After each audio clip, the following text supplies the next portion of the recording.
This conference will now be recorded. Right. Okay. Good morning, everybody. Good morning. We're about to begin our meeting. Do we have any volunteers on the prayer? I'll take it. Okay. Thank you, Lord, for making another day that we can come here and do the work that's placed before us. We just ask that you give us insight, Lord, that we would be in our midst, that we'd make decisions that are for the best of our community and our constituents in our county. We just ask that you continue to bless us as a community, as a county, continue to bless our state and our nation. Continue to bless those and protect them that's wearing the uniform in our country, Lord, whether they be at home or abroad. We just ask that you go with us through the remainder of this day and give us what we feel you. But in Christ's name we pray all things.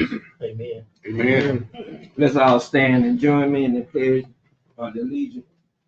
I pledge allegiance to the flag of the United States of America and to the republic for which it stands, one nation, under God, indivisible, with liberty and justice for all. You may be seated. We have before you a proposed agenda. What's the pleasure of the board? You add anything? Oh, I'm sorry, yes, let me get to the end here. I'll probably get to it faster this way. Yeah. Got a request from David Burke about something dealing with property taxes. Number 17, I just need the chairman's signature on a piece of paper, but I want to make, if I didn't read on the agenda, I'd forget to ask you about it. And I thought that was me when it first popped up there. And got an offer dealing with a bankruptcy, and then I got an issue on a closed abandoned road. David, anything? No, sir. Okay. I want to talk about the rec department for. I got some things, questions I want to ask about that, and probably like the garbage too. Yeah. Eugene, I'm good. Tony, I'm good, Mr. Chairman. Mr. Chairman, I move we approve the agenda with the additions. Second motion. there has been motion and a second. All in favor by the show of hands. Okay, that motion carries. Our old minutes were emailed and mailed to all of us. What's the pleasure of the board? Move we adopt the minutes as recorded. I second, Mr. Chairman. That's- Oh, I was reading. Everybody wanna say? I was Okay. reading. Okay, it has been motion and second. Before we put it in the law, do we have any discussion or correction on the old minute? If not, all in favor by the show of hands. Okay, that motion carries. Mr. Steve is on you now. Okay. Well, financial report, we'll have that report for you hopefully at the next meeting, but there is something that's a little bit concerning to me that I've picked up on the local option sales tax. The state sends us each month our portion. This is the 1% that is shared between the county and the cities. The state sends us our portion each month and then sends each city their portion of this one each month. So last year, these are the amounts we got: 72,000, 65,000, 66. Just bounced all around. I think 75,000 was a high to maybe 65 was the low, or yeah. And all right, twice a year, we got, back in June, we got two disbursements. They call it a pro rata. We got $178. And the best I can tell, what state does is when they receive the sales tax from all the merchants, for whatever reason, there's some of it they can't tell what county it's from. So they put all that money aside, and then twice a year they just disperse it to all the county and cities on a pro rata share. So that's why that 178 and 196 down there. Anyway, so last year we averaged $71,000. So far this year, we got got 72, 70, and then 58,000. That's a little concerning. So I said, well, let's look back to last year. What happened in March last year?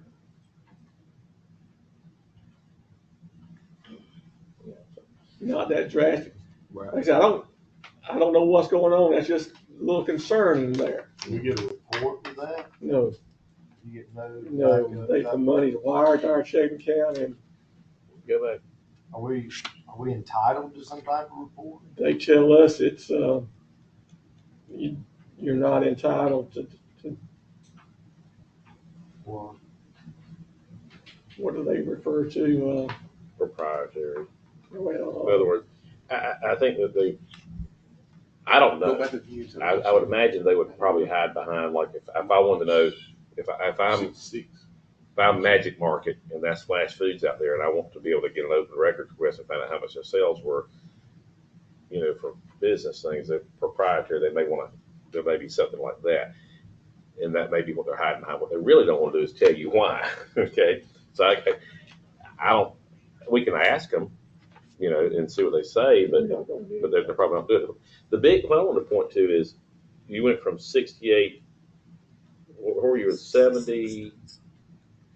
Yeah, so you went down about 12,000. from a year ago, Mm-hmm. went from 66 to. Yeah, 18,000. in terms of breakdown of sales, I'm not talking about by business, but we should be able to see the sales in the county that generated that money. Right. The dollar amounts by category or by something. Let me ask this question on those numbers. The 58 reflects what they collected, obviously, in some prior period. Is that from, it is less concerning to me, although still concerning, if it's from January and they're a 30-day turnaround. But if it's from December, it's really concerning because that's usually a high spending month at the end of the year with Christmas. Like I said, the little information I've always been told, the money that we got on March 31st, the bulk of it is what the businesses collected in February. Okay. Because then they have to remit it to the state, I think something like by the middle of February, then by the middle of March, and then the state forwards it to us at the end of the month. A few years ago, Steve, remember we had funds come in based on an audit that they did, and there was a business that was operating in multiple counties, and Dooley County's tax money had been sent to another county. Right. Now, we couldn't even find out who that business was. So this is the local option side. And we've also got the SPLOST side. This is the SPLOST. And on the SPLOST, the state sends 100% of that to the county. Then we have to turn around and give the cities their portion of it. So that's why the difference in the dollar amount. It's the same principle. We averaged 129,000 in SPLOST for the last 12 months. All right, go forward. In January, we got 146,000. And that was a significant increase from December. That was the last disbursement under the old SPLOST. For the month of December, which goes to what you're saying for So then Christmas. the new SPLOST, said that was the end of that one. so we went from 146 in January to 128 in February, and then down to 105 in March. So it's just a little bit I concerning. think it's the uncertainty of the market. That's what Right. I'm thinking. Uncertainty. People Yeah, I just mean, that's holding back right now because they don't know what the economy is going to do. The stock's going, way down. I think it's just uncertainty. But next month you should be able to tell. 'Cause Next the month, next couple of months, yeah. Well, next month, you're right, because you've got people have absorbed whatever shock factor they were going to absorb with the with the change of the election and, you know, good, bad, or different either way. But now people are out there driving for spring break, and those numbers ought to reflect high. You're saying that number there is from January? That February disbursement would be January's numbers? Yeah. Yeah, that's Well, that supposedly, doesn't match up with the other one, though. that's supposedly sales tax collected by the merchants in Yeah. January. But you're right, Tom. It's spring break going on now, so we are. Does that Well, 105, fluctuation in yeah. gasoline. Oh, yeah. does 105 match 58, just different collecting periods, you sort of saying? Gallon. Oh, yeah. I mean, it's not, they're not collecting, are they collecting those from the same periods? You see what ain't been spending I'm too much. assuming going back so. to what I'm thinking the tariffs 105 are. is like off by a few days, but it correlates to the same dip of the Well, anyway, 58. Now, I don't have a lot, I'm just pointing this out, that hopefully this trend don't continue. You will keep us up to date, right? That's my plan, yes. I'd still like to ask them not to report a breakdown of business. I understand that, but they should be able to tell, like you were talking about gas. They should be able to correlate, how many gallons of gas, or how are you running, is it, or the category, is it retail, is it fuel, I think another way of asking your question is what are the primary generators of this for Dooley County? And I think, Mr. Casey, That's the one to look at. you're right, and that would be the 3 truck stops. And one of them is out of commission, or has been for a little bit, where they're revamping it. But once they get it revamped, Once the government suspend the gas tax a lot. it'll jump it way back up, I think. Mhm. One unit bill. That's a yeah, factor but I mean, too. this has been operating without that one for. You know, that's a factor too, Steve. That suspended the gas tax, different intervals. So that mean- That's been done several months. Mhm. The cities then will get, their checks are gonna be, Yeah, there's gonna be, because they get they get a percent. So when the total goes down, their percent, the dollar amount, it goes down as well. Mr. Casey, what did you say about the gas tax? When was it suspended? Well, I know it's 2 different times in the past year. Like before the end of the year, I don't remember the months, but, you know, around the election? one of them was. Here's what my thought on that would be. You know, a lot of these places that sell gas, it's sometimes the same place, but the credit card people, you know, are at the pump. The other stuff's in the store. They don't make any money really in the store. They make their money at the gas pump. And it could be that if the gas tax put down, and that those credit card receipts have a 30 day to get to them, and then another 30 day to get to them, we could be seeing that. You should at least be able to find out. We don't even know, we can't even tell you what that interval is of the money. I mean, some people pay sales tax quarterly, don't they? Don't know. I mean, I think they could give more than just the direct deposit. I just know I hear a lot of other counties saying, you won't get no information out of the Department of Revenue. Well, speaking of other counties and the statewide, does this dip reflect just maybe a merchant in Dooley County like we talked about is not reporting, or is this a trend across the state numbers total for that period of time? You see what I mean? I haven't bothered to go Yeah. try to go to that effort to try to. I'm But sure we just you broke. could find. I'm just. You just tell us we're about to be broke, is what you're trying to Well, I'm just saying this is concerning. That hopefully this trend does not continue. So, let's move on.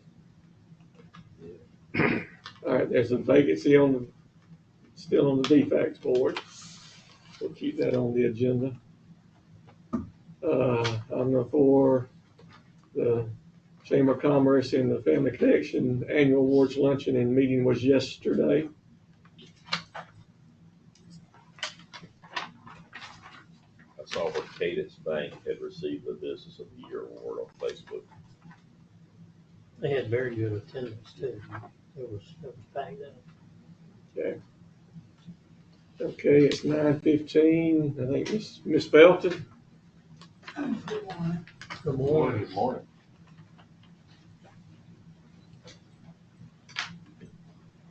I wanted to talk about our trash collection with the new company.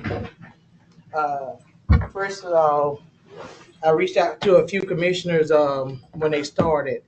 Um, I was directed to talk to Miss Lynn out at the road department.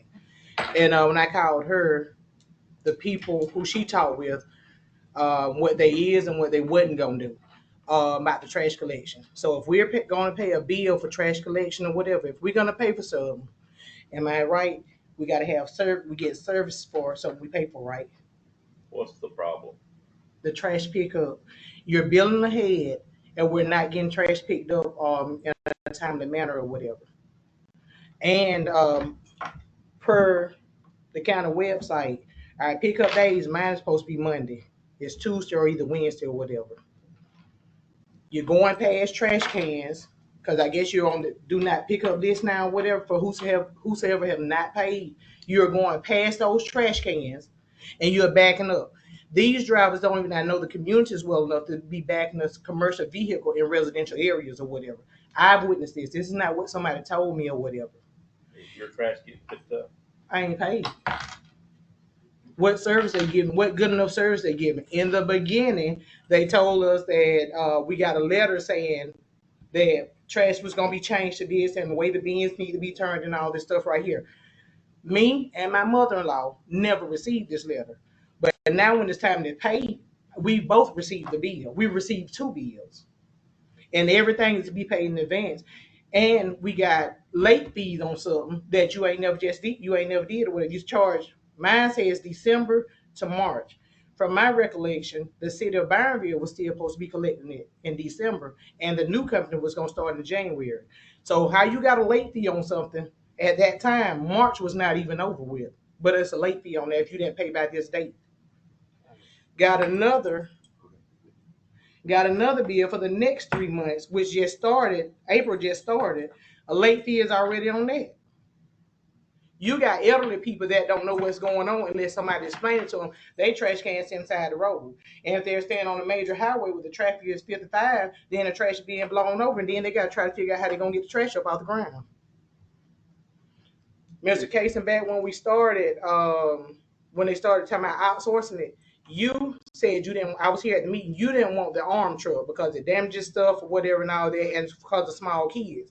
Now we've let this company come in and tell us that they're moving the arm only trucks or whatever. But down here in Bayonne, I see 2 million trucks down here. Okay, hold 1 minute, Ms. Sherman. You said Byron. Yeah, You let said Byronville? Mm-hmm. Are you in Byronville? I am. Do they pay theirs or is that direct bill?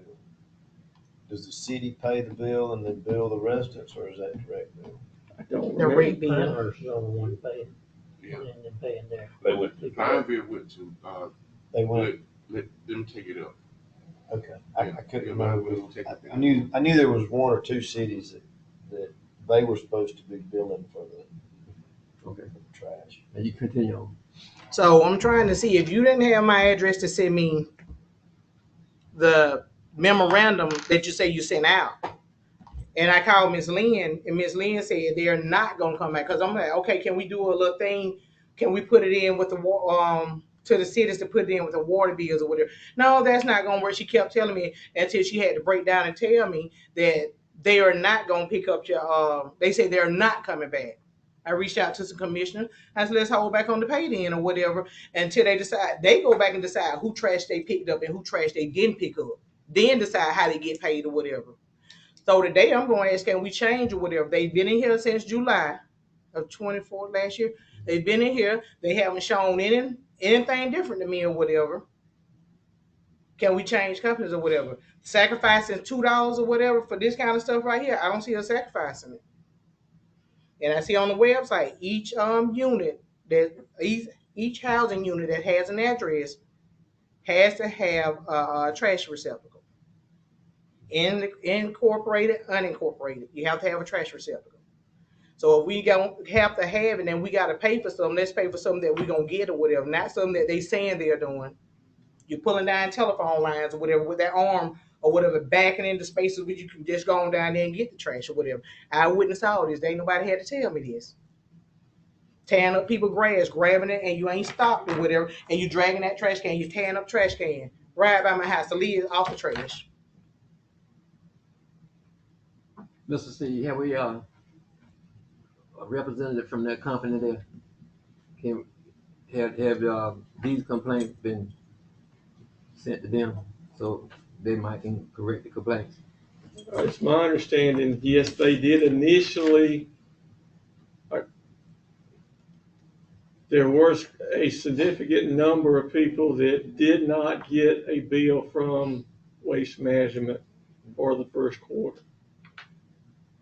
They have been in the process as that gets reported to them, they are remedying that and getting accounts set up for those people. And yes, they did initially charge a person that didn't have an account but had a can, that didn't pay a bill that they didn't get. They did charge them a late fee, but I have talked to them, and they have gone back and supposedly removed all the late fees for the first quarter to eliminate somebody getting a late fee for not paying a bill that they hadn't received yet. Now, as far as the company, Waste Management has been collecting our garbage for over 10 years. So they didn't just start last July. They've been in the county for over 10 years. I don't know exactly how long, but they've been over 10 years. We'll be glad to get a representative to come talk to the board to address any issues you have. Because it's not just Ms. Felton. I get calls all the time too. And you know I do because I relay them to you. And see can we get it correct, because see some of the problem being where they got a number but they can't reach nobody. Then one number might be in Timbuktu, the other might be in Willie Coochie. You don't never know. There was mass confusion Yeah, too. it's Where we stopped and they started. As far as the billing, we always billed in arrears. You got your service, and then we billed you for the month. They're billing in advance, as you say, and not for 1 month, but for 3. And that's really having an effect on a lot of our people, from what I see. But there was mass confusion from the switchover, And, it's a difficult situation when you change billing like that. Because people are, they're structured. They know they got a monthly payment. I have a question though. So for the people that don't pay, I was at the city council meeting here Monday, not this Monday, but the other Monday when they had it, Vienna. One of the council members asked, "What's going on with the trash thing or whatever?" And somebody said, "Because of not payment." Another council member said, "No, that's not the problem or whatever. They ain't picking up the trash. Don't let them snow you with this whatever." Because I had people that tell me they have called the company, and it may be when they got off work when they was able to call, and it's almost 5 o'clock when it's time for the people that's answering the phone to get off, and they trying to hurry up and get them off the phone or whatever. Well, let me give you my supervisor number or something or whatever, because it's time for me to get off and all this stuff right here. They telling them why this wasn't, and that or whatever. If you're gonna send me a bill, you know how many trash cans you was already picking up in Dooley County. And if you go and miss about 500 of us in Byronville, if it's that many, I know it's 100. If you go and miss a whole 100 trash cans in Byronville or whatever, that company knows that or whatever. So how you gonna tell the people when they call in that you didn't have Byronville didn't turn over the addresses or whatever? They just got the addresses. Well, it ain't too late to send that flyer out that you claim that you sent out, because I never received the still. When did you're saying there was a mass miss over there? Did that happen in March? No, it's been going, not a mass, but it's been happening or whatever. But now, and they're not communicating again with the no, unless you call in and they tell you, and a person called in, they're told a do not pick up list. Now, after, I forget the date in March, but if like you said, they sent you a bill for 3 months in January. If that bill wasn't paid they stopped picking up in March. They cut your service in March if you did not pay. I got that. Where's the communication? When are you gonna tell me you don't pick up the trash? The county still picked up, and if you didn't pay where you was paying to the commissioner's office or whatever, they put a lien on the property. Yeah, Nobody has changed. Nobody has told us any of this. We're finding this out little by little, as the incompetence of this company is doing. No, the company ain't just got here, but when they changed over, they changed up their pickup thing. Trash was getting picked up pretty regularly, and if it wasn't getting picked up or whatever, we can call and they'll come out. They'll send a truck out. Well, we got a truck headed by your way. We'll go ahead and get it. They ain't doing this. They told Miss Lynn that they're not gonna go back and pick up the trash. That might have been a poor communication on our part, because in us changing the billing, they don't have the power to put a lien on your property. So we knew, and we sent out, I mean, we posted it, we did the best, I say, that we thought at the time. But we knew that if the bill was not paid by a certain time, the service would be stopped and eventually the can would be picked up. But you're not required to have a can at your house. That's good enough for me. But for everybody else that don't feel like me, what is the remedy to this right here? What remedy can we come up with? We need to back up here for a second about the requirement for the can. Now, that's all that got me right there. It's a So requirement. why, of the county. if that's the case, then if everybody in the county decide they don't want to have a can, how we gonna have a garbage picked up? But that's part of the contract, Steve. Well, this was discussed when we were considering, when we put the service out for bids last year. We asked companies to give us two proposals. One for them to collect the garbage and the county continue to do the billing like we've been doing. And we asked them also to send a proposal for the company to collect the garbage and do the billing. And in our conversations, that if the company does the billing, then we could no longer require residents require them to have a can. Because as long as we were doing the billing, we could consider, we had the same remedies to collect the garbage fees as if it was property taxes. It was not considered a tax, but we had the authority to consider, that gave us the authority to place a lien on the property if the garbage fees was not paid. But by the fact that we have allowed the company to do the billing, the company doesn't have that authority to place a tax lien on the property. So the company, the option is you pay your bill, or if you don't pay your bill, we'll pick the can up. To answer your question, Mr. Barron. Yeah, that's a gray area there. Okay, go on. To answer your question, the mechanism of enforcing a mandatory can changed because of the privatization of it versus the ability to put the lien on there. But that doesn't affect the fact that a human being in a household is generating municipal solid waste, which is a health concern, which falls under the police powers of this board. And this board can require people to have a can, because otherwise they're disposing of their garbage on the side of the road or in someone else's can. And so if you want to come back on it, you can. What we're not going to do is sit here and create a loophole where no one gets their trash done because someone doesn't want to pay a bill. Okay, but what we can do is we can make sure that the communication improves, the collection improves, but in an organized society, we've got to have our trash picked up. Okay, every time that we've had mandatory trash come in, like 25 years ago, we had counties and lawsuits out of Mitchell County and Baker County and all this, when they went from having the dumpsters like we had to everyone did the same thing, didn't want to deal with it. Okay, we're having a little bit of a hiccup now because we've changed companies, but nobody ever wants to pay for trash. Nobody wants to pay for sewer, but these are things we have to do. Okay, and it's good enough for everybody else in the county. Okay, and it's good enough for everybody else around here, that we've got a few people that need the time to adjust.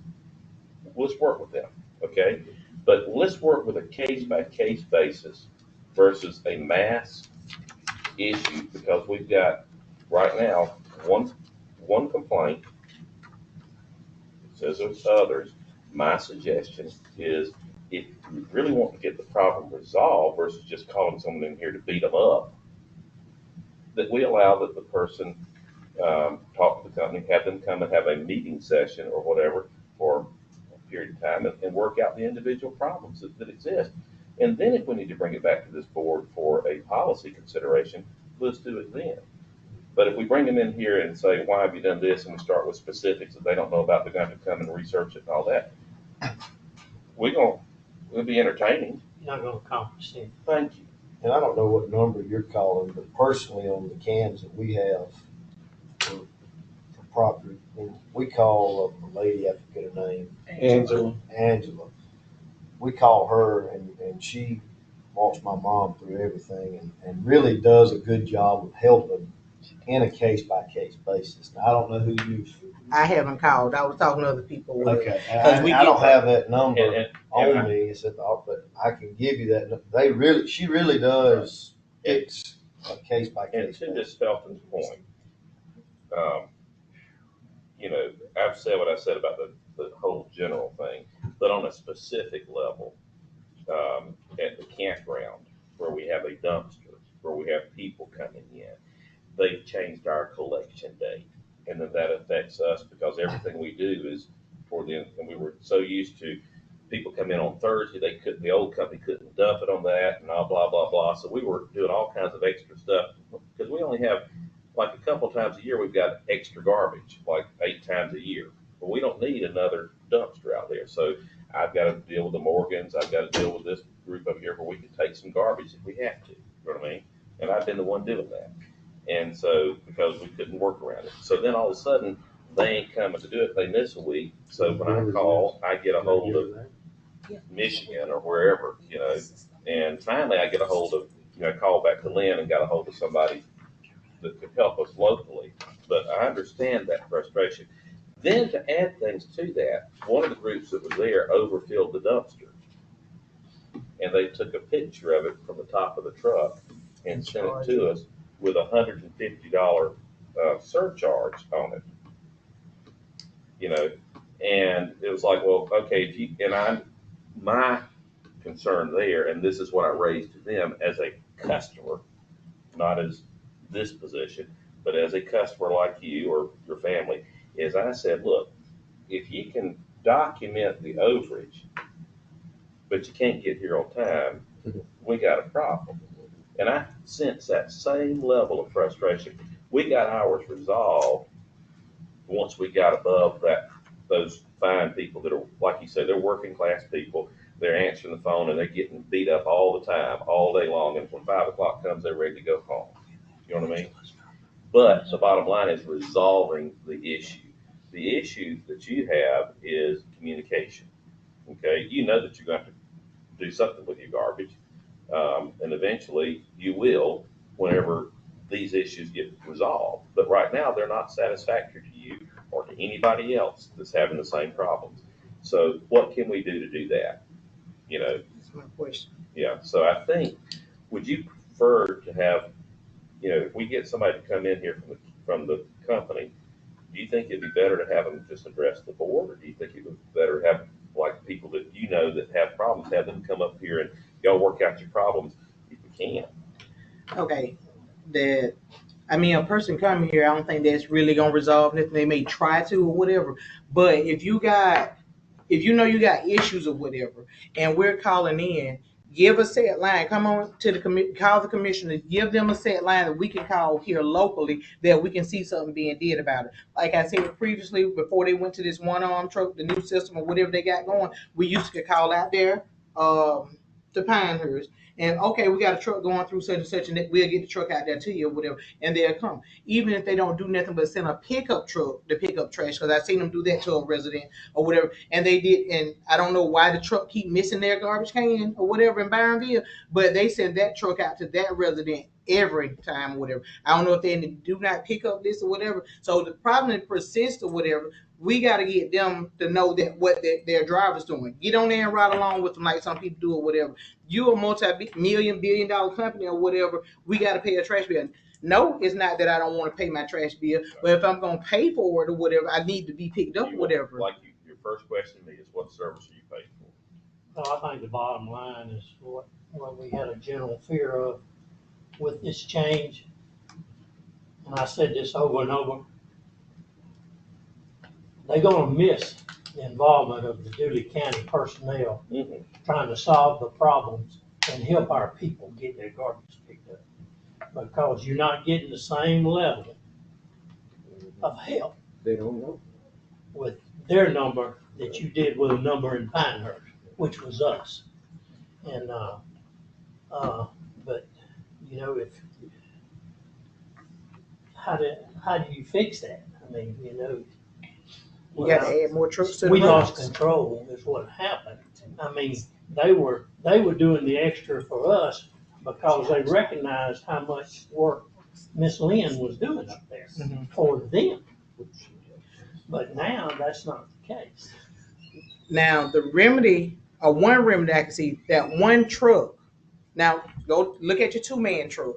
Your 2-man truck is going down the road. Even though they're told not to do it in most trash policies or whatever, you only pick up on the right. But that man usually run to the left side or whatever, so you only have to go down that road once. So now with that 1-arm truck, you got to go down that road twice. Just like the mail carrier. Yeah. So they got to take in consideration with that or whatever and all this stuff right here, that you got one truck on the thing or whatever, even though they were doing, because I drove trash truck for a week. And the policy is that you picked up only on the right. If they came out looking at you doing your job or whatever, and you crossed over there and went to the left and picked that trash can up, you never had another job. You didn't have a job anymore. So I'm quite sure that that's the policy with that or whatever. They cut down on accidents and all that stuff right there. So, but now, even though they was doing it, because you know we done seen them, they could run across the road and pick up the trash. You behind the trash truck, they run across the road and pick the trash up, which they ain't supposed to do. So now they can't run across the road to pick the trash up because you got the arm on the right side. So you're trying to do everything that you was doing to a 1-man truck, from a 2-man truck to a 1-man truck. It ain't feasible. You can't do it. Okay, now, I think the bottom line of all this is lack of communication. Like we said earlier, let's see, can we get in, like Bert said, and see can we get it all resolved, because We have had, when folks call me with complaints, I refer them to this Angela, she's not in Dooley County, but she's familiar with Dooley County. Thank you. She has been very good at solving these type of issues. So that's the number we give to folks when they call us with a complaint. We refer them to that Angela. She knows where the trucks are. She knows where trucks are, and she knows where some of the problem areas are in Did you the give her county. the email too? Because she prefer emails. She tell me all the time it's hard to catch the phone, but she will. I didn't have her You ain't email. got an email? I got But it. too, I don't know how app savvy you are, but if you go on your account and they're late, or if they're gonna miss your regular day, I get a text message and an email telling me that they moved my day from Tuesday to Wednesday. And if you go into your account and you ask for the text message stuff, which is something I never had when the county had it. I don't think I had access to We it. didn't have that service But available. you can do that now too, so you get a heads up of when it's gonna be missed. And that Angela person, like Commissioner Lester said, she's very good at responding to emails. Emails. She acts like She's overwhelmed with phones, but I'll be glad to give you her email address if you'd like that. Oh, yeah. Okay. It's Luke, Luke, and then the number 1 at WM.com. She's been very helpful, and every time I've had a situation that needed some assistance. All right. communication. Communication, absolutely. All right. Thank you. Thank you. Alrighty.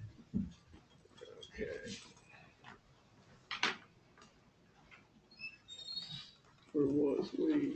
Number 5. Yeah. Okay, just a reminder, the annual legislative luncheon hosted by the River Valley Regional Commission is scheduled for Thursday, May the 22nd. As we get closer to time, we'll need a RSVP to know who's going to plan to come, but we'll hold off on that. The annual ACCG annual conference is scheduled for April 24th to 27th in Savannah. And if you haven't already let Linda know you're going, it's probably too late to get you in a motel room. No. Oh, I missed that one, man. You can get mine. That was a joke. I know it. I'd read a piece where they had so many on the first day. It was, I think it was 78% of the rooms were booked. Wow. Within so many hours the first. They do. Used to not be that way. I don't know what's going on. I guess it's all the new Since COVID. commissioners. Item number 7, we'll have a public hearing at the next meeting for a zoning request. And just to remind everybody, this is the zoning request from Tish Hardison. They requested a conditional use on parcel 10-7 to allow recreational vehicle to be placed on the property. It's down on the Flint River. And this is one they initially sent. Conditional use applications are first sent to the Planning Commission. Planning Commission holds a public hearing, considers the request, and then the Planning Commission makes a recommendation to the county commissioners to either be approved or denied. The Planning Commission, I think, first held their first meeting on this back in December, if I'm not mistaken. And they tabled it for several meetings, and they finally got around to taking action on it at their meeting earlier this month. They're requesting that it be denied. So now we had to reschedule our public hearing, and we'll consider it at the next meeting. Just so you'll know, this is the minutes from the Planning Commission. They considered it on motion by Chairman Turner and second by Jordan. They recommend the request be denied because it does not comply with the present ordinance of Section 9, the criteria for the review of conditional use, and does not meet the 6 items listed for this action. So that's just a recommendation from the. At this same Planning Commission meeting, they also had another conditional use for an RV, just several parcels down from this one on the river. And and they also recommended that it be denied. So therefore it would normally come to y'all for a public hearing on that.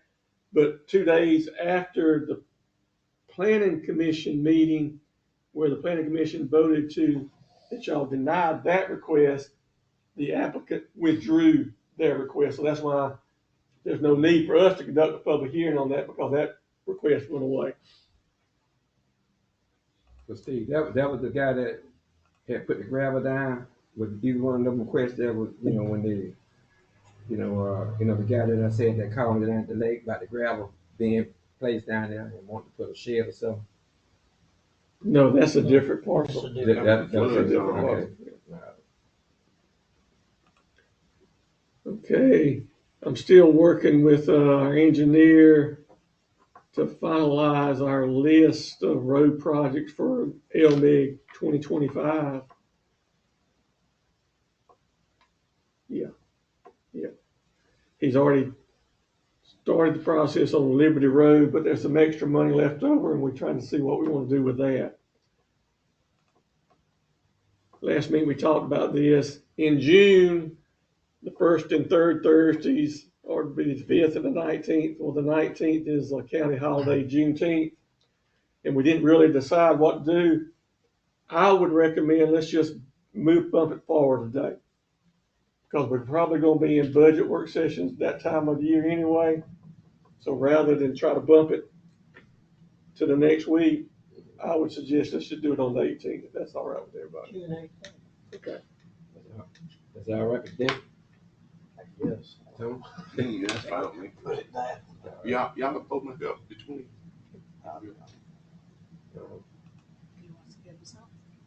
Okay, at the last meeting, I handed out the funding request from the Cordell Judicial Circuit for next fiscal year. If you want to get to the very bottom line,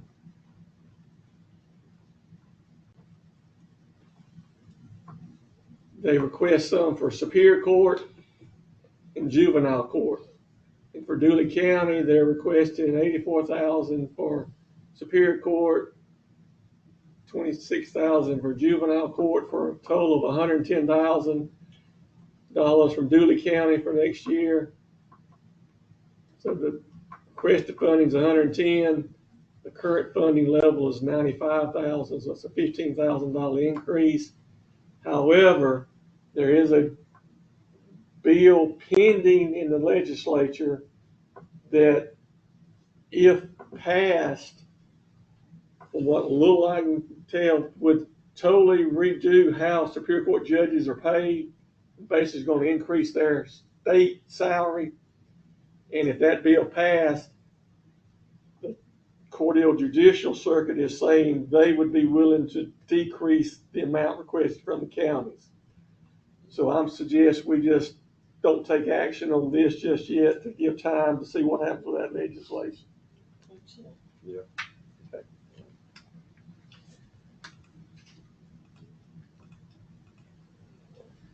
Then since last meeting, we've received the funding request from the Public Defender's Office.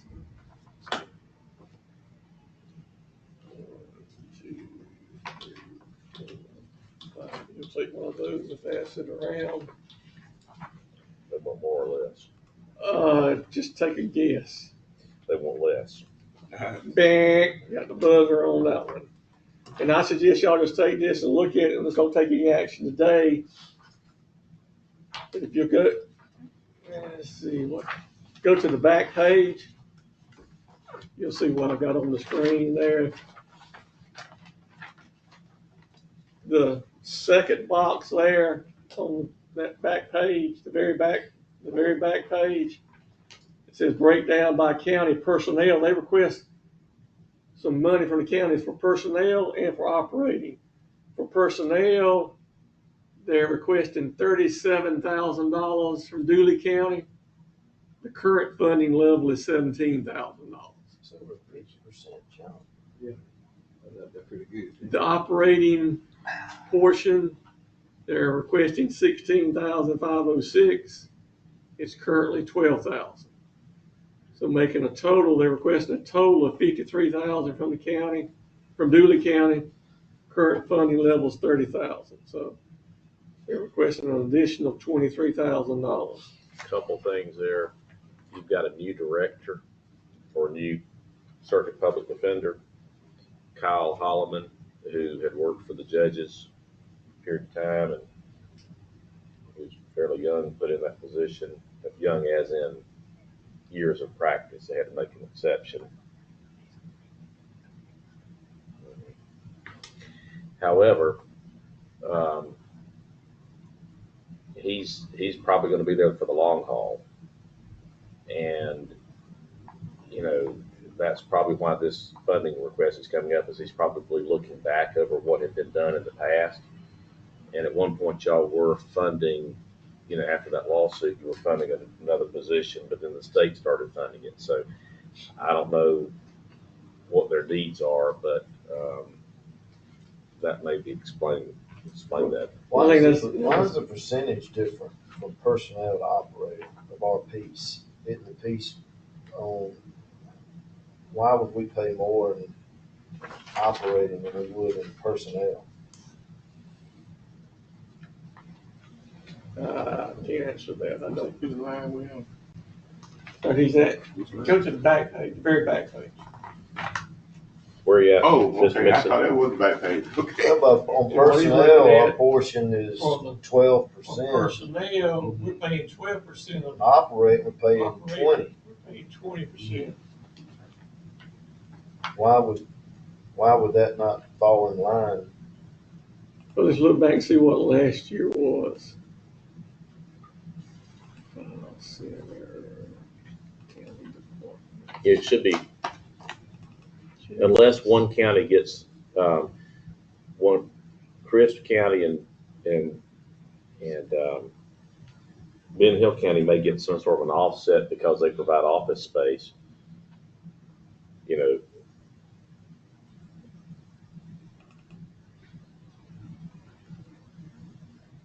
And what's the current total? What's the current total operating?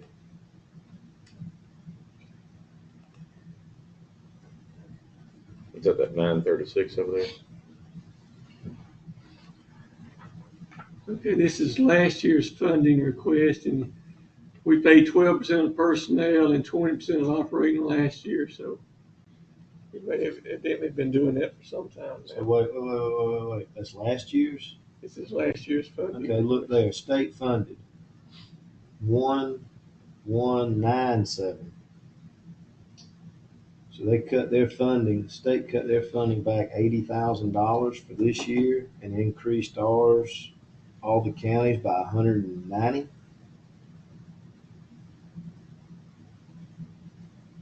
The state's not paying the same percentage as last year, and we're making up the difference on 100.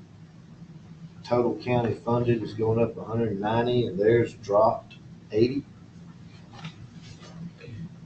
Well, that sounds like to me, without knowing anything, it sounds like to me whether or not the state is still paying for one of those positions that they required, that the federal court or the state court required us to have. Maybe they lost a position and they're trying to make it up for staffing. The other part of it is that office had been understaffed last year because of attrition. People had left, and at one point they had like one lawyer position filled. So some of that may not have been spent, and they may have lost it. I don't know what all the details are. You mentioned the new guys, they been in this circuit, they Mhm. moved up, or is he coming from another circuit? He'd been in here, then he went to Houston, then he came back here, and he's been in that office. He's worked for the judges and all that. So he's not from Fitzgerald, but he worked out of Fitzgerald with Judge Hughes in his chambers. But when he first got out of law school, then when he came back, he went to Atlanta and went to private practice for like 2 years. Then he came back down here and worked for Judge Hughes. Then he went to work for the Circuit Public Defender. Then there was some blow up of some sort along the way, and he left. And I don't know what that was, And then he came back in. All I was getting at is the size of the circuit, money's money. It's scarce in these smaller circuits than somewhere like Houston County, Correct. which money's not a problem. Right. Do we have to wait to the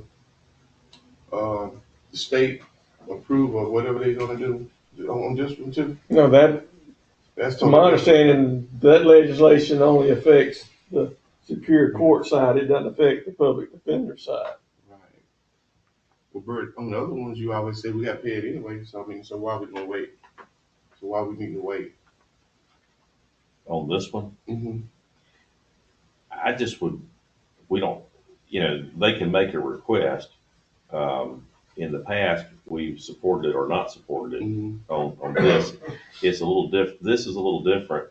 Some of this is different than the Superior Court judges, because Superior Court judges were required to do it. So they may be, what we need to know is, I think we're required to provide office space, but we don't necessarily have to pay the salaries of individuals. We were at one time, when we got sued, we had to pay a period of time, but then they end up getting state funding. So I haven't read his request, so as to why he's changed. The question is, do y'all want more explanation as to the increase? I don't. I mean, public business.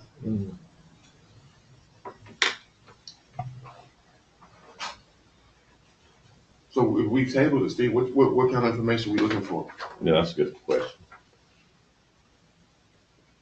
That would be for y'all to tell me what information you're looking And for. like I said, the only two I had was why are the percentages different based off personnel and operating? And then why is the state backed out so much on their funding? Those are fair questions, probably an email to answer, but I think that we have visited this issue on the percentages different before, because I think there's some offset because Chris County rents an office space maybe, and so does Ben Hill, or maybe, I think that's what that issue is. Well, this isn't a cost of living jump. This is our percentage is up. We're up 23,000 currently. I mean, you're 80%, 80% higher.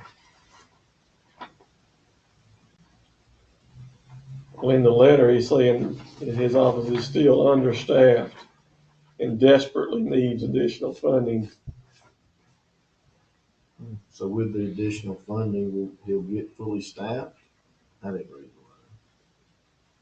the letter. One of the ones hired one experienced attorney, and he said he's interviewing 4 more individuals for attorney positions. So it's if the state ain't gonna pay them, this is gonna get ugly.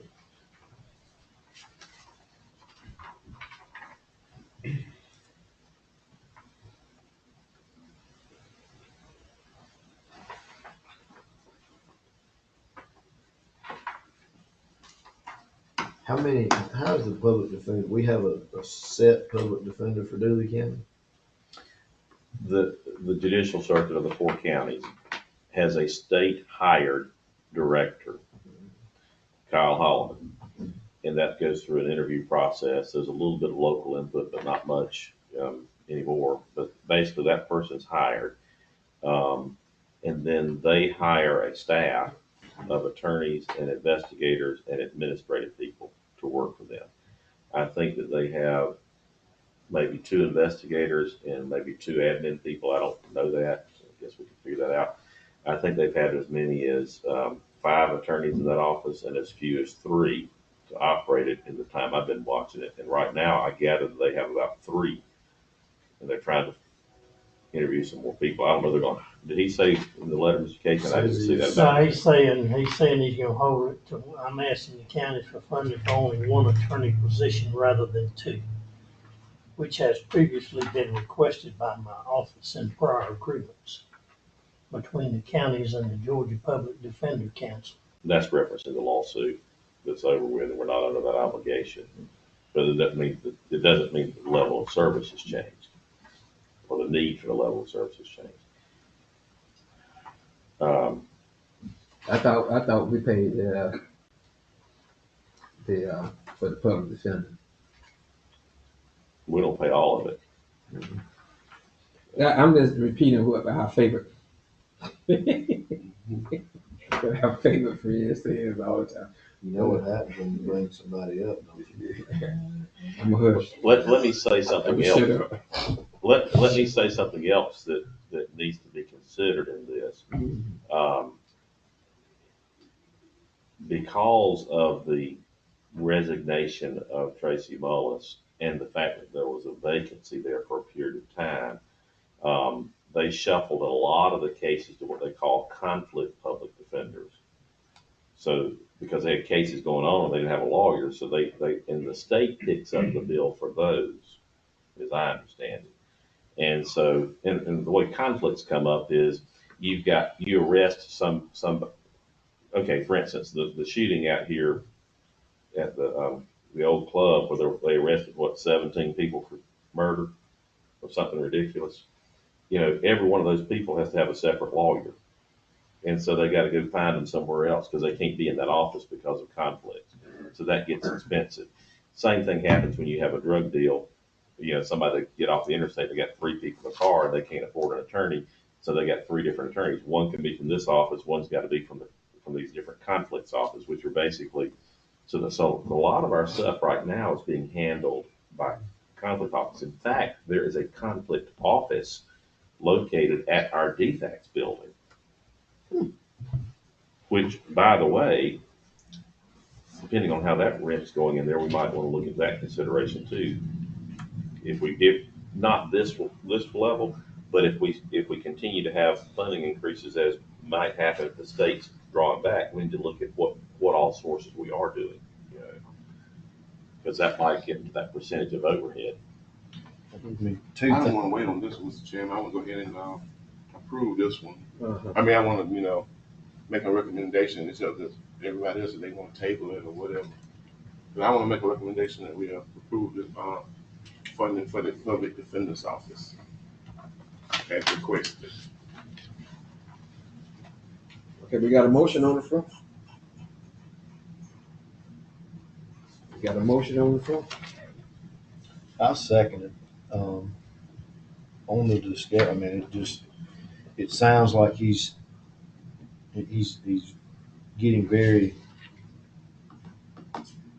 adventurous in all that he wants to put down there, and I just wonder what that's gonna cost us in the future. I thought he's saying that he wanted to just hire one instead of two now. That's what I said this year. I'm just, it just sounds like he's got that on his mind to continue hiring up on this, but I guess that next year, if there is an additional request, we can deny or reduce our contribution. Right. And That's I what you're think trying to get out of town. yeah, and I think it depends on the state too. If the state ain't, if the state ain't gonna give it, we gotta help some kind of way. Well, let me put it in terms we understand dollars and cents. When I first took over as county attorney, Mr. Casey was looking at me because there was a lawsuit that involved all the Superior Court judges, juvenile judge, it involved about 20 or 30 defendants in all the counties, and we were paying out legal fees to two lawyers that were racking up 10 grand a month, if not more.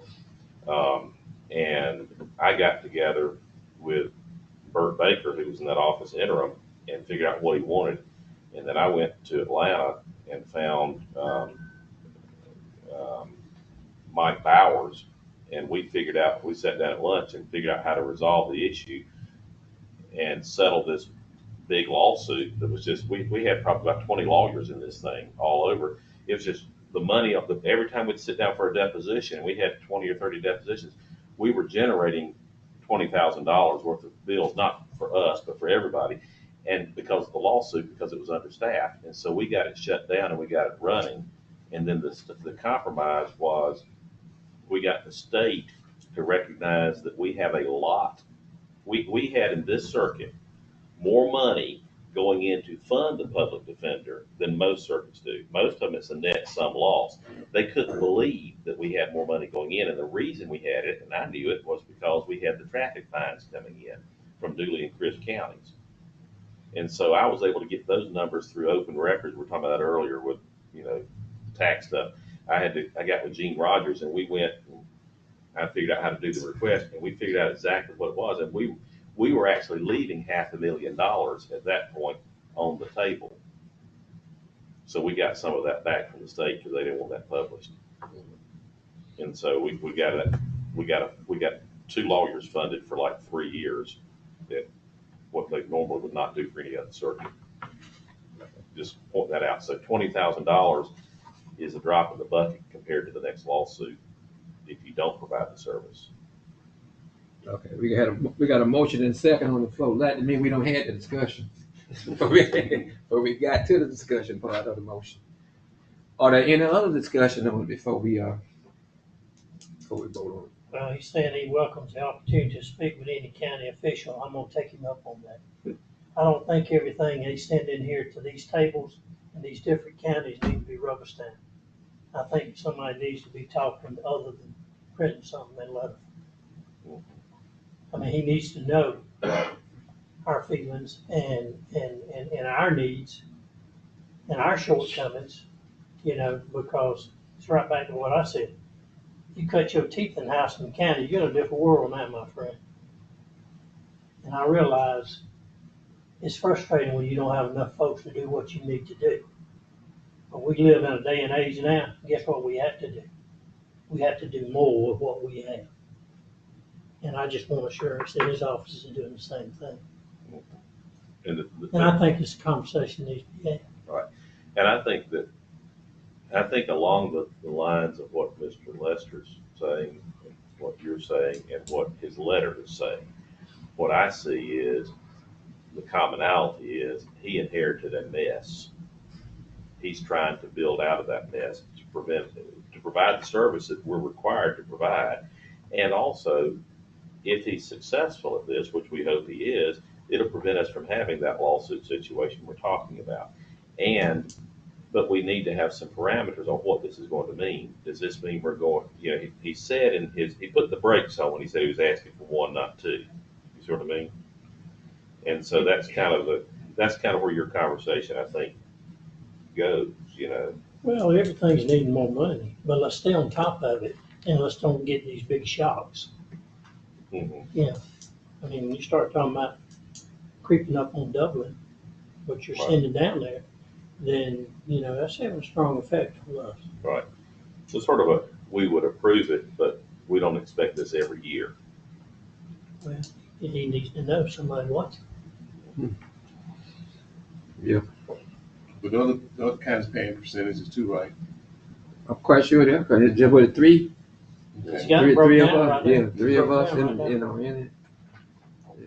4, 3 or 4. Well, I think we can always, Yeah, they 4. they Ben deny, Hill if they and, deny what they gonna pay, Will come. I guess we can go back and deny what we gonna pay. Well, common sense done it in the past. I know that just, we don't have it. Okay, are there any other discussion on it before we vote on it? If not, all in favor by the show of hands. Okay, that motion carries.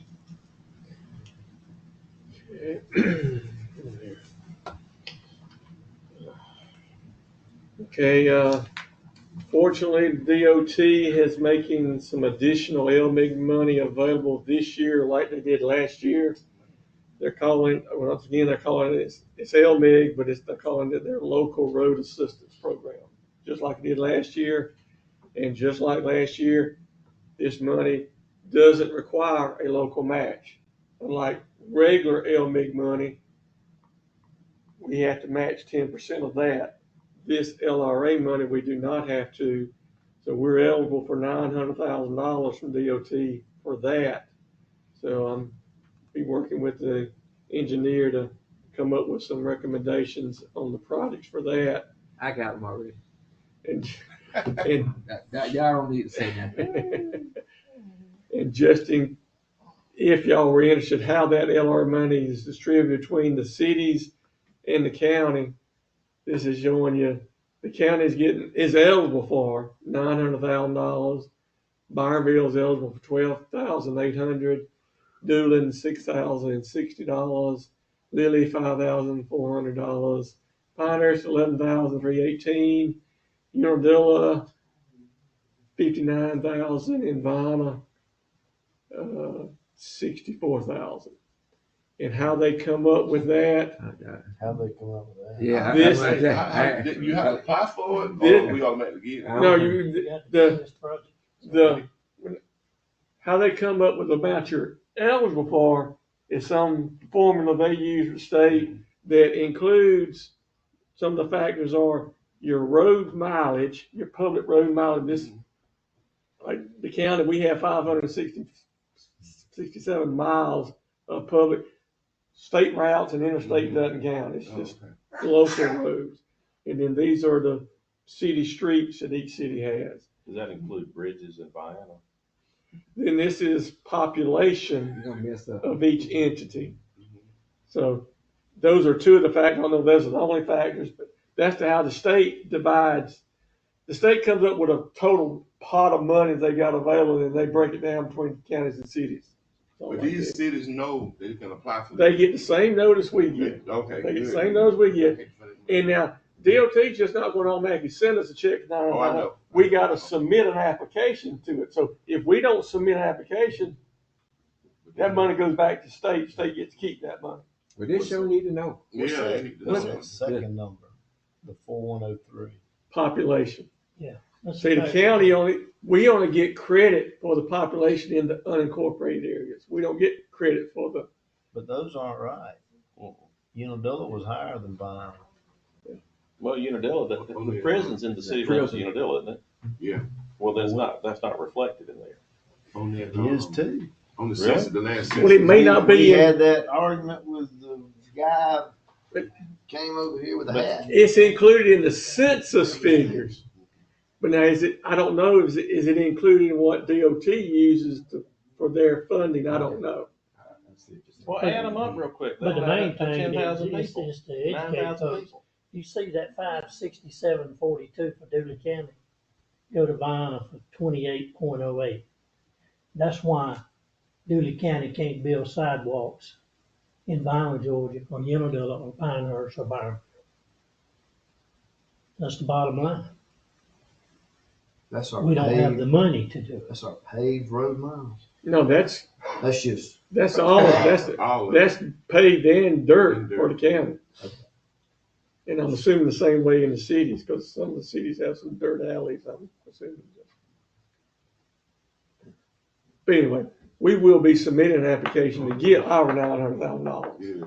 And you say each one of the cities They know get, it. they They get the get same the information right same, there. they get the same letter right here, Mhm. letting them know. I know Unadilla and Vine, they announced it in the paper. They did? Yeah, they know about it. Oh, Yeah, they are. thank you. We don't talk about it. And They talked about it because Unadilla, the state gave them money to do to the prison. And then they announced some more roads they were going to do. Oh, good. in the city, I'll be in Railroad Street. it's not uncommon for some of the cities, since they get a smaller amount, you can save this for up to 3 years to get enough money to do a bigger project. You ain't got to spend that money every year. The state will, and they won't let you go. They usually won't let you go past 3 years at a time, but we never had that issue. We spend our money every year. So. I spend. Just for information, the county is currently seeking applications for an equipment operator for roadside mowing, a motor grader operator, and service support mechanic equipment operator. So, we have a letter from the Dooley County Industrial Development Authority, basically saying they've got a policy an attendance policy that if a member doesn't attend a meeting within the last 12 months, they ask that they be removed by the county commissioners. I think Mr. Leroy Schuman has been serving on the Industrial Development Authority since 2005. And has been a good member, except I think due to some health issues, has not been able to attend in the last 12 months, and they're asking y'all to consider appointing Carlton Ford to replace Mr. Schuman on the Development Authority. Mr. Ford grew up in Dooley County and is currently the executive director for the Farm Service Agency out here. It's housed in Dooley County, and that office serves Dooley and Crisp counties. So, And you say he lives in Dooley County? he just purchased a house in Dooley County. He wasn't living here in my house. but We don't do this by County, yeah. districts. That's what I was thinking. That's what I was asking. But as long as he lives in Dooley County, I'm okay with it. What, yeah, I mean, what, I'm curious, y'all got two questions on the floor. Yeah, he's in my district. Oh, he's in your district? Yeah, Okay. so we were just wondering, Dave was asking, do we do it by district? Does everybody else by district? Dooley County On Industrial. Hold on a second. We're gonna look and see. Let's see what he said. There's 1, 2, 3, 4, 5, 6 members on the Industrial Development Authority, and this board never has assigned For district. districts to these positions. Can commissioners sit on this board? Bert? I don't know. But now, if that's the case, now I was asked to appoint one of them people on there. One of the commissioners that used to be a commissioner, after would I do that? So you say we had Have what? appointed those people that's on that, serve on that board. I mean, if a thing comes What up. was your question, Mr. Davis? You said we think we already appointed. Y'all appointed some. Y'all appoint these members, y'all appoint these members, Okay, But not by district. but y'all never have No. assigned, you haven't said position 1 is District 5, Right, this okay. position is District Yeah. 3, this position is District Yeah. 4. right. Y'all never have done, y'all could do that, but y'all just never have. Okay. We just try to get them about That was diverse that. group. See, there's 6 of them in My on question anyway. is, can a member of this board serve on that development? I don't know that you can't. We just need to look at the statute to see if it has a prohibition. I know that, like, for instance, downtown development authorities, this is a development, each one you gotta look at, but downtown development authority for a city, you're limited to 1 elected official from that jurisdiction on there. But at one time, we talked about, or did we, this is When a new, Chris shows up at some of those meetings, right, they've got commissioners. That's on the Chris Dooley Joint Development Authority. But none of us sit on those boards. Okay, I'm just saying. I'm asking, can a commissioner sit on this board? I think we can, but I don't know that. That would be a question for the attorney though. yeah, I can find out. Could we table it and add? Yeah, there's no rush on this. And like I said, y'all could assign, there's six positions. You could assign a district to 5 of them and then let one of them just be an at-large position if y'all were to choose to do that. I'm not saying to do that, but Do they pretty much, I don't know. Our Michael Bowens is gonna be, Wow. Here. Tim's. Stevens. Christy Greer, Mine? yeah, Oh, she live in Univille? yeah, right outside you know. And Junior Brown's old house. Oh, yeah, she live. Bob Jeter is gonna be, I think, in yours, Mr. David. Mac Jordan probably in yours. Right. Buddy McGowan, He's Hey. in mine. Hmm? He's in mine. he's in your district. And Leroy Schumann, back in you. So that means Eugene, he saw He's left out. the left eye. Left out. how you feel? Don't bother me. I know all of them. Yeah. That's a good answer. That's a good answer. Okay, well, we'll leave this on the agenda. But you'll Don't look at it. research and see if. elected people. Okay, we added, But Steve, before we leave off of that, on that industrial thing, industry wise, we ain't got no biters out there wanna come to Dooly County. we currently have one that is considering coming to Dewey County, but we can't. It's proprietary. Yeah, okay. Not gonna talk about it till it happens. Okay, Derek, if you wanna come up.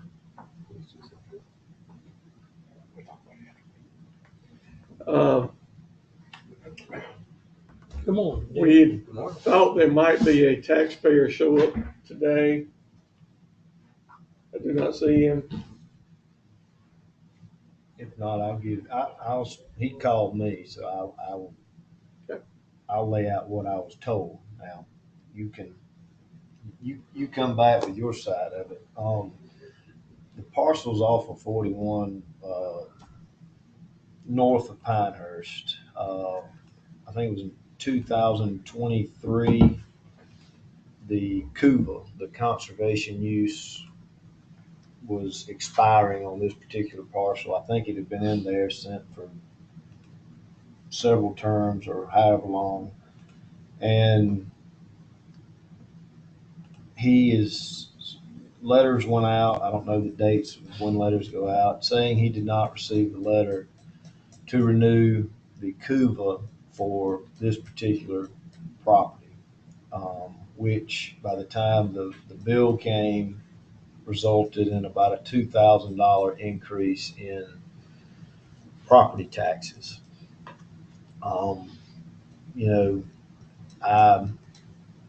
He called I think he went to his office, and he called the state, and the state told him the only remedy he had would be for the Board of Commissioners to pretty much readjust the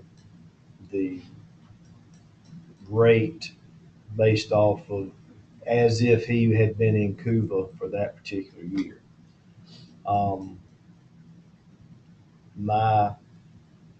I told him I would present it. I talked to Derek about it.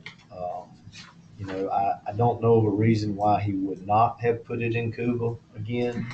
There's no benefit of him not to have put it in Cuba to get that benefit. So, but I told him I would bring it to the board and Does let him decide. he missed the deadline or just doesn't remember getting notice or what He happened? said he didn't receive the notice, and that was 23.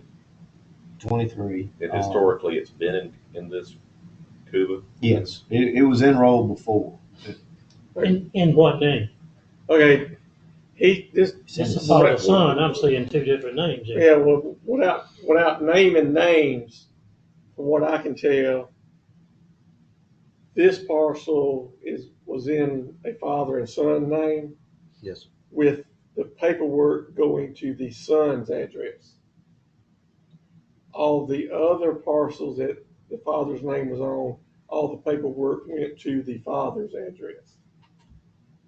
Only they did not get the notice that that Derek's office sent out advising them that Cuba was expiring and to re-up. Did not get the assessment notice that the office sent. That would have been another reminder. But they got the tax bill that went to the son. Of course. So the issue. But the names didn't change. The owner name never changed from previous Cuba to currently. Right. I don't want them to think that they switched the property. Ownership never changed from Cuba to. In defense of this office, just for clerical clarification, y'all don't determine what address you're going to send it to on your own, do you? No, How do you get that information in? from the PT 61. What's a PT 61? The property's transferred, that is recorded at the clerk of court's office with And who prepares that? the lawyers. That does the transaction? So the lawyer for these people that bought the property or whatever prepared it and sent that information in, and you can't change that from what the lawyer sends in. But if the individual comes in and says, wait a minute, I want this changed, you can change it. And Have you done that now? that was Mr. Burke's first visit to our office. We sent him a letter on October 10th of 2023 telling him his Cuba was expiring on December 31st. We do that for all Cuba properties that are expiring each year. We sent him an assessment notice in June that would have told him his taxes were increasing because his Cuba was removed. Then he received his bill in December, I believe it was, because they went out late last year. That was his first visit to our office. And his first visit to our office was not to try and get his Cuba back. Let me stop you one second. The reason they went out late last year had nothing to do with your office. It had to do with the state requirement on the advertisement, right? Yes. That's correct. Is this 23 or 24? This is for the 24 24. tax. All right, so it went out late because of the state, not because of us. Yeah. Go ahead. So his first visit to our office in December was not to get his Cuba back. It was to change the mailing address for this parcel because he hadn't been getting the mail for it. Then he comes back about 2 weeks later and he wants us to grant him his Cuba back, which we cannot do at this point by law. The law states we can accept applications from January 1st to April 1st, and then a few years ago, they changed the law to also add the appeal period. After assessment notices go out it gave the taxpayers an additional 45 days after assessment notices go out to also be able to apply and get into this program. By December, that had long passed. At this point, our office has no legal authority to grant him CULA. He went to the state, talked to several people at the state. They told him the same thing. Yes, they're correct. They can't do anything for you, but possibly the board of, your only remedy is for the board of commissioners to grant you a refund on that tax bill that you pay. And that's where we are now. How many years the CULA, how long the period lasts? 10 years. 10 years, that's what I thought. So if he can he sign up next year? He has already signed up and been approved for this year. Okay. Yeah, he just missed one. He just missed that year. 1 year. How much tax money is the difference? About $2,000. The county's portion, Steve's got. Now, these are estimates, but they're fairly accurate estimates, best we can tell. The difference in we're talking about would be the county portion of the tax bill would be $1,400. The school's portion would be $1,300. No, we have no authority over that. Right. We couldn't do that regardless. Yeah. So you said the county's difference is $2,000 $1,400, and the schools is $1,300, for a total of $2,700. I didn't even think about that. Okay. So the school system would have to give it if That would be it's up to them. then, Up to them. We can't, even from the state, we can't enroll that parcel back in CULA for that year. Right. We have, right. that was Right. passed. So All in you can theory- do is- If this board were inclined, You're not giving a refund either, because the last I checked, the bill was not, has not been Right. paid. if this board were inclined to grant the relief that he's asking, then he would also have to seek it from a separate taxing authority to get the other relief to add up to it. So he could have, so my point is, he could have a disparate treatment because one group gives it and one group doesn't. And then you're gonna have people that, I mean, I guess at the end of the day is, adding the whole calculus up, did we do everything right on our end? And I think we did. And I think then because we were doing it what they asked us to do. And then the next is, did we go beyond that? And it sounds like we did. And then it sounds like the state went beyond that by extending the appeal period from what you're telling me from previous years. This sounds like a communication issue within the family that has a $1,400 consequence for us today, but has a potential for a floodgate in the future. So my concern is if he had not been allowed to get in it in the future, we may have a different question. But today we're talking about a finite amount of money, and even if we grant the remedy that he asks, it won't solve the complete problem because he's got to go before another board, which has maybe some different views on taxation than this one. We can't read their minds. So that's my 2 cents on it is did we do anything? Is there anything that we would do upon looking at this that we should do differently going forward? Now, he suggested that we should send out all of those letters by certified mail, and I priced that at the post office, and that was going to cost us $8,000 if last year was an average year. I just took last year's number of letters that we sent out, and both my board and Steve didn't feel like, we average maybe one person a year that claims they didn't get this. So for that problem, it's $8,000 to send everybody's letter certified mail. Seems like a. How many on the claims you get once a year, do they remedy it when they get their assessments? normally, it's my opinion that we are required by law to send that reminder letter out 90 days prior to the CUVA expiring, which in my opinion gives too much time for people to get that letter, forget about it, and then the enrollment period starts. So I think what happens a lot of times is that letter gets thrown in the garbage. But when people get their assessment notices, and also we have the last 2 years, Lori, our clerk, has tried to call the last month in April or in March, we start calling owners who haven't come in and applied yet.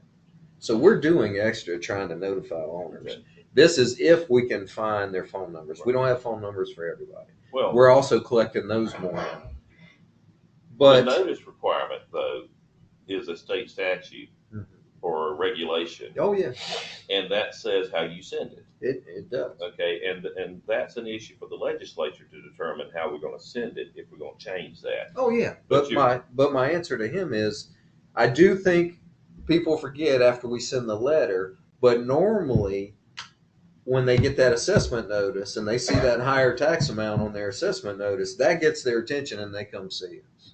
And that usually gets resolved during that 45-day appeal period. So the remedy is when they used to, they would get sticker shock and it was too late. Then the state went and adopted that as a fail safe. Yeah. And that works 99% of the time now. Yes. Okay. How many CUBA exemptions do you have like that on? Roughly, we had that information just a few meetings back. There's a pile of them, I know. Yeah, it's a ton, yes, sir. I don't in So- the thousands. So this doesn't happen a whole lot. No. Okay, that's what I'm getting And to. I understand, I'm the biggest one here talking about setting precedents. And when I fought through it, that's what I thought, that this isn't a wide, It's not a big issue. this No, isn't but- a huge thing that happens when people miss. And y'all do call if you do have, and I mean, I've been calling. And maybe we need to help y'all do more of, if you don't have people's number, I mean, most of us know these people to get those numbers. How long had it been going to that? How long had this one parcel been going to You know you own that the address? land, Forever. the taxes coming up. I don't. I'd have to look. But I can understand about the mail situation. Yeah, well, now I'm that telling could be, you now, yeah. I would recommend the relief because that mail the last year been crazy. That's It's the only got- reason I would even think about got doing better. it, you know. Mhm. And he been in it before. Since and like, you know, 2014, Sir? they've owned the property since Sorry. 2014. So it's been going there for 10 years. All right. I mean, who district is he in? You know, that don't matter, but I brought it, Yeah.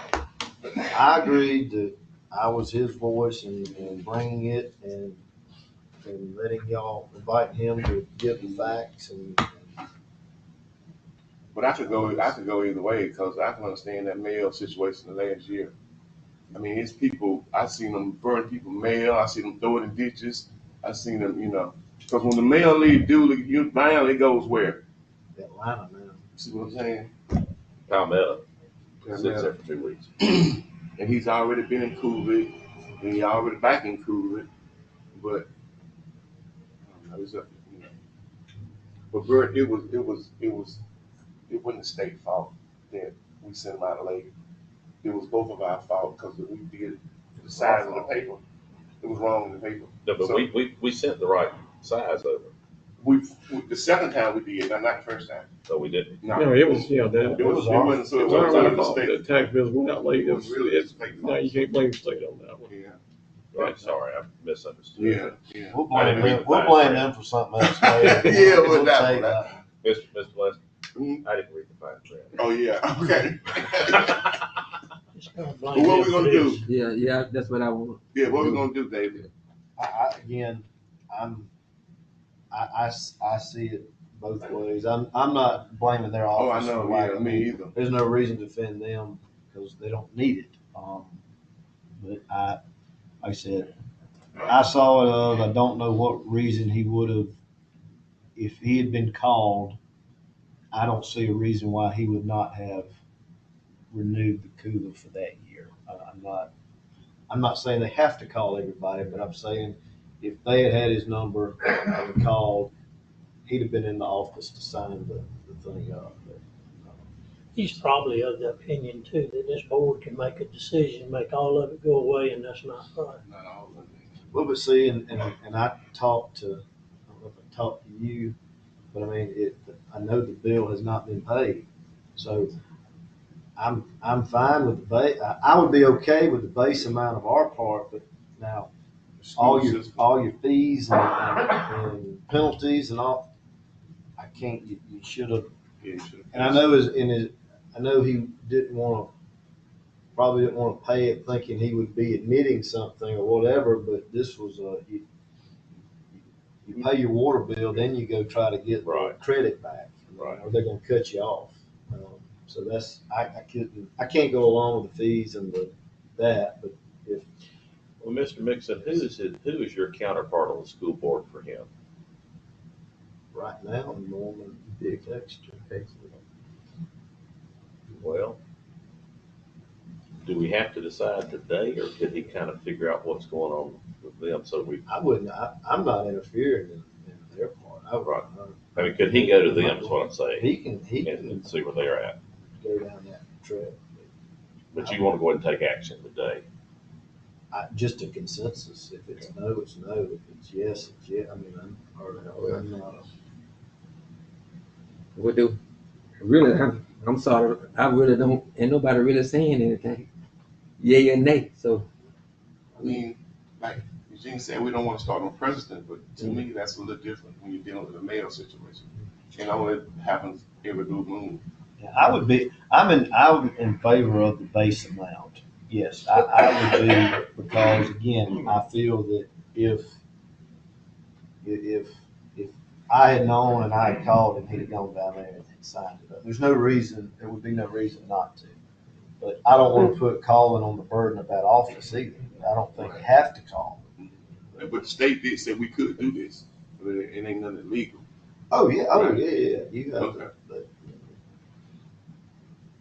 Right, Bert? But what would we actually be doing?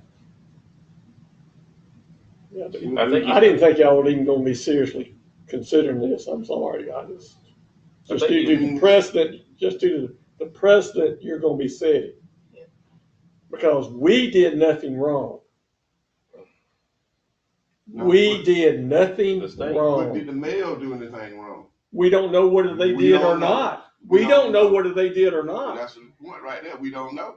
Within his You know, issues with the mail, not with us. Well, he don't have to pay Issues the mayor with though. His issue with us, cause we the one got to get the money. Did he No. I say? think it's highly unlikely that they did not get either one of those notices. I don't know if the second one went out late. That's what he.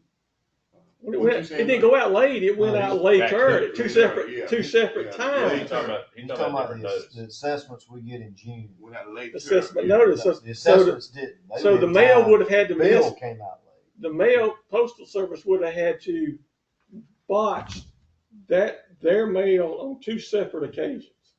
Right.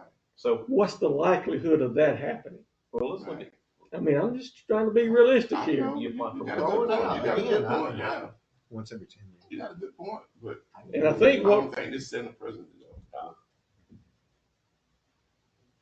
but I don't know, would be, if we were inclined, we would request the tax commissioner to relieve that amount off the bill, or I don't know how that, I never have had this come up, so I don't know how the proper procedure for this. Well, I think since the tax has been assessed, you'd have to collect it and then refund it. I don't know. I mean, it seems like you can't give because of you giving a credit I don't before know. they pay it. I just, See, it's I assessed didn't- by a you wanna separate table it? body. What did you say? Right. Yeah, They say you want to Table table it. it then. Okay. Yeah. I don't even know the man, but I just listen to the facts. All right. Yep. We got a table. Thank you, Mr. Mr. Day. Derek. Yes, sir. All right. We'll Mr. move along. Mr. Lester, Mhm. you need to call our office. Oh, my name is Jordan Eunice and John W. Lester. Jordan Eunice. Eunice Jordan, that's Sweetie and Ernie Lester. I don't know. Well, I call him. Well, I thought you might be kin to him. I'm kin to him, yeah. Kind of the same situation, but we didn't have a phone number for him, and they didn't respond. Oh, they all cool. Okay. Yeah. All right. I tell him. All right, thank you. Is that? The Sweeney them down Yeah. here. Got the Early Sweeney them Lester, on. John Lester. Yeah, John. Early Yeah. Lester went to the library. Yeah. Let me get chairman's signature. Chairman's will choose there on this document. It doesn't require any board action or anything. I just didn't want to forget it. I'm bad about forgetting him, get him to sign something, they have to call him and come back in. I thought Ms. Miller was deliberately going. I can't blame her for that. That's on me. So, I asked her yesterday. Did she? He sure did. Did he need to sign anything? okay. Then number 18. At some pit, the state has contracts with a third party to provide health insurance for inmates in the state correctional system. And at one point in time, they contracted with a company called WellPath Holdings for inmate insurance. That included inmates at the Dooley State Prison. Well, and I don't know what period of time this is for, but for a certain period of time, this WellPath, they owe Dooley County EMS $93,000. Wow. But They have filed bankruptcy, Wow. and they have submitted. Did you look through that? we're not gonna get much. But do we want to opt in or opt out of that? Wait a second, wait, back up. The state contracts with them It's my understanding. for inmate bills. Mm-hmm. Why would we accept anything? That's the state's problem. That'd be like me contracting with him. Oh, back up. The state contracts with them to provide what? According to Don Williford, health insurance for the inmates. Probably the inmates that are not. Never heard of this before. We need to go into executive session. Okay, put it in the executive session then. Okay, we got an executive session for Litigation.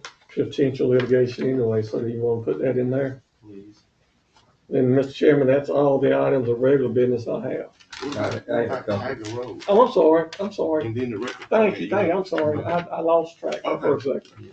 The mother two means on the spot. He threw me a I just curveball, saw that might get it. Oh, this is Mhm. not the jail. not the jail. Okay. this is the prison. Okay, I got you. I thought we had an issue with Tiger Road, but I don't think we do. But I just wanted y'all to be aware, in the future, we need to be aware. Tiger Road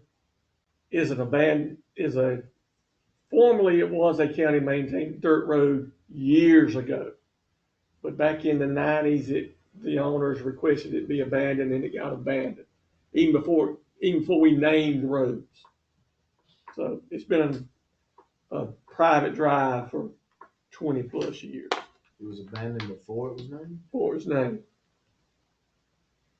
It was County Road 85 at the time it got abandoned. That's right. It was. I finally found, because I searched the record for Tiger Road, I couldn't ever find where It was Tiger Road got abandoned abandoned. prior to 1985. It was prior to 85, so you're talking about a bunch of years, So anyway, 40. but somehow or another, when we went through naming roads, it got named Tiger Road, After a bulldog. which hindsight, it should have been Good named dog. Tiger Lane or something else, not road, because road sort of makes you think it's a county maintained road. And then plus on this assessor's website, Q Public, it sort of delineates that road, so you could very easily think it's a county maintained road. Somebody recently applied for a permit to put a mobile home on it. And Glenn innocently assumed that was a public road, so it wouldn't be a problem. It's got road frontage. Well, I caught wind of it, and I said, Glenn, no, Tiger Road ain't a public road. So therefore, that parcel that is wanting to be created doesn't have public road frontage, and our zoning ordinance requires it to have public road frontage. This person's wanting that road open again, aren't they? Well, we've worked another solution to it. So I'm just saying, it's just a reminder in the future when we go abandoning roads, this is a potential issue we may have. And I'm talking to Derek to see what we can do on his website for these particular roads to sort of have it indicate that's a private drive and not a county maintained road. You got to have them on the route so you can get EMS to these people. For instance, at my house, you go down Heavenly Way, which is a driveway no longer than this room, and it's on the map as Heavenly Way. Oh. But what is your address now? 445 Tiger Road, which really needs to be changed in the addressing system. Well, no, Chris,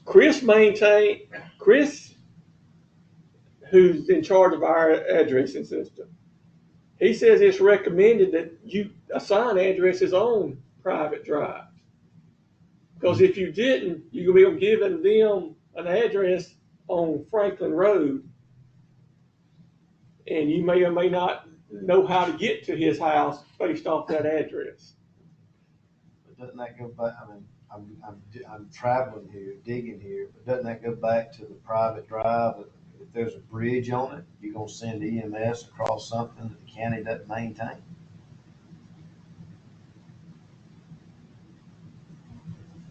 I mean, you're issuing a permit. Well, if you give them an address on Franklin Road, they still gonna go down Tiger Road to get to it. They can go out there in that cockpit if they get a call. I'm just, I I mean, it I know. gets kind of complicated. Because when they abandoned it, I guess nobody lived on that. Nobody lived on it. We have several private drives that have residents on it with addresses on that private drive. So, probably a dozen or more throughout the county. So anyway, this winds up not being an issue. So this, no. Okay. Settle down. All right, so Mr. Chairman, you asked to add rec department? Yeah, and I thought about several other things too.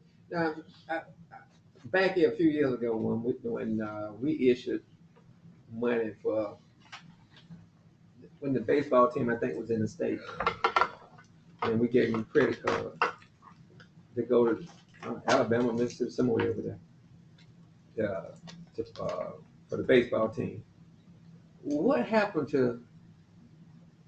I'm just curious because I'm comparing the high school team now to the rec team. Did all them boys that was on that rec team, I'm just curious, are they playing high school baseball? Yeah, that's a question I like to. I mean, he might not have even been here when that happened. You know, it appeared to me that because I went to a couple of rec games this time, and the rec is doing real great. But now it's not the feeder program to the high school in the kind of like I think it ought to be. Like to me, the players they're disappearing. In baseball? What sport you talking about? Baseball? Well, you know that year was baseball. Baseball when they went to. Well, last time when I was here, since I've been here, the only time we spent that was a football team that went out. But we cause we had a little ceremony over here in the park. Steve gave me the credit card. Yeah, that was a baseball team. Yeah, baseball team. Then yeah. But the only thing I'm asking, probably right before you go. The players. The only thing I'm saying, you know, where are those kids that was in the rec department at that time, you know, and I know y'all probably wouldn't know, we probably wouldn't even know it because the other guy was over the rec. But I'm just looking at, I don't, Are you thinking there's an issue with the rec department or I don't know what the issue is, but now the rec department is doing great. I think that looks to me like the rec department's doing good. But where are the kids when they get to the high school level? Yeah, but yeah, I On baseball, I'm just talking since we're out there now. Like our age, majority of those boys go to Fullerton.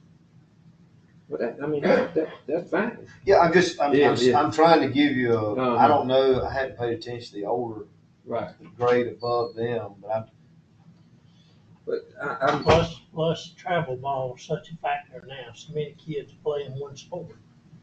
do they have middle school ball at Dooley? Yeah, they used to have middle school, and I'm just saying it look like to me the high school is not reaping the benefit from the rec department, and I'm just curious why.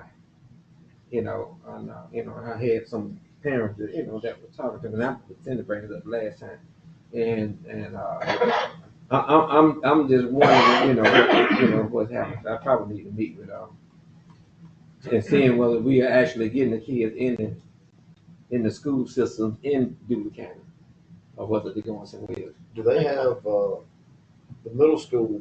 Is that the same age? Does that coincide with the same age as rec, or is it the oldest in rec, then they move to middle school ball? I don't know how they got it set up, but I think rec carries them through middle school. Yeah. Rec does not. High school level students, rec's done with. Right.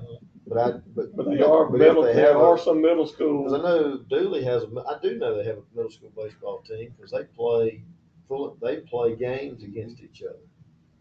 Baseball. Right. Dooley has a middle school baseball team, right? Yeah, they got. Yeah, that's right. Someone coached that. What I'm talking about. I'm thinking about it. I'm asking, do they leave the oldest baseball out here and then move to that team, and then on they do not? But what's going on with training? Are they moving somewhere else?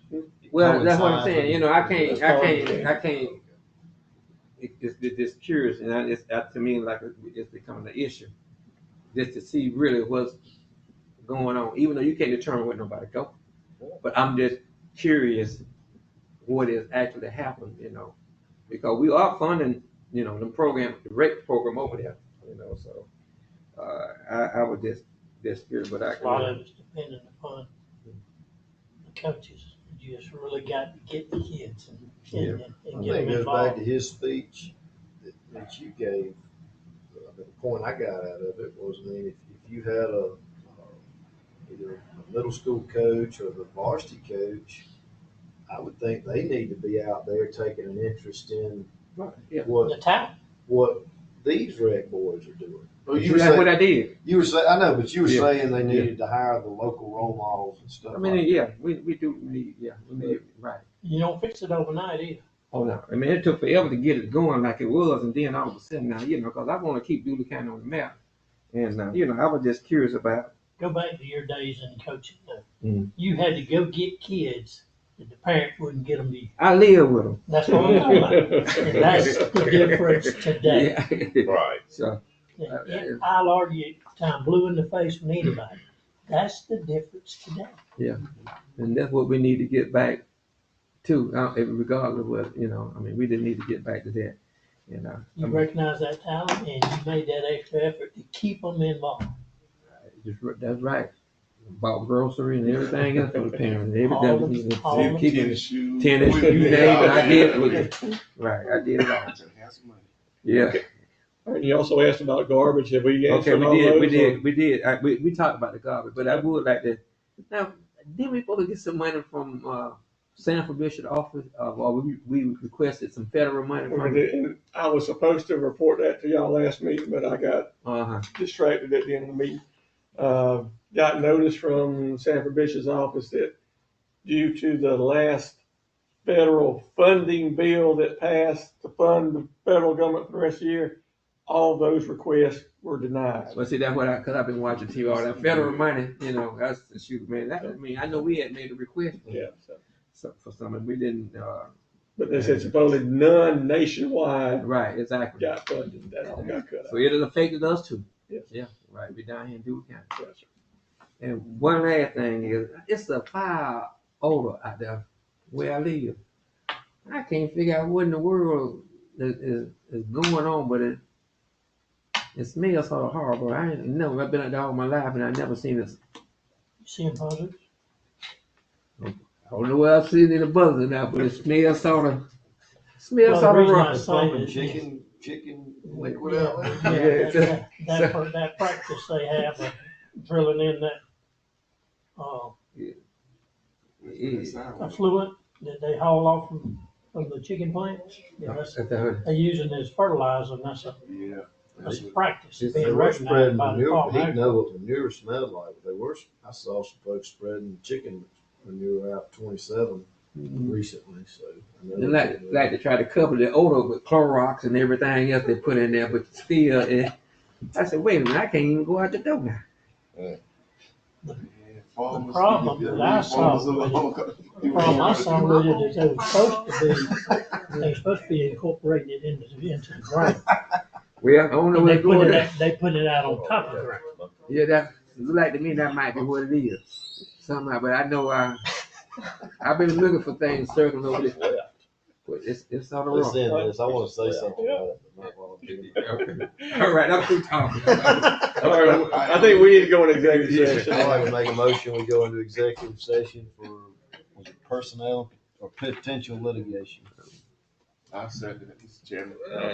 There's a motion and a second. All in favor by the show of All right, hands. they're going into executive session. Brent, they should all step out. Okay.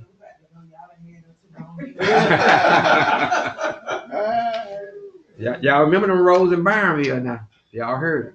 Oh, I'm back on city council April 8th. I got y'all wrote it down. Okay. All right, All right. all right. I need some of y'all to attend high school April 24th at 8 o'clock. What happened then? High school meeting. April 24th, 8 o'clock. 8 o'clock. We off the record? Not yet. Not yet.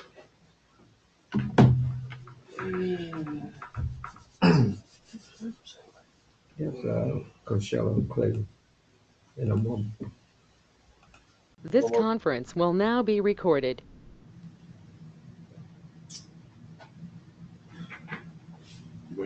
Make a motion, we approve the minutes of executive session as read in executive session. I second. There's a motion and a second. Do we have any discussion on it? No, I ain't gonna even put that in there. Okay, all in favor by the show. No more discussion. We come here. I had one more monkey joke. No. Mr. Chairman, you finished? Yes. I make a motion. Oh, we don't care, man. I make a motion that we adjourn. Need to hear? That's the one first half of it. Second motion. Okay, there's a motion and a second. All in favor, please stand up and left.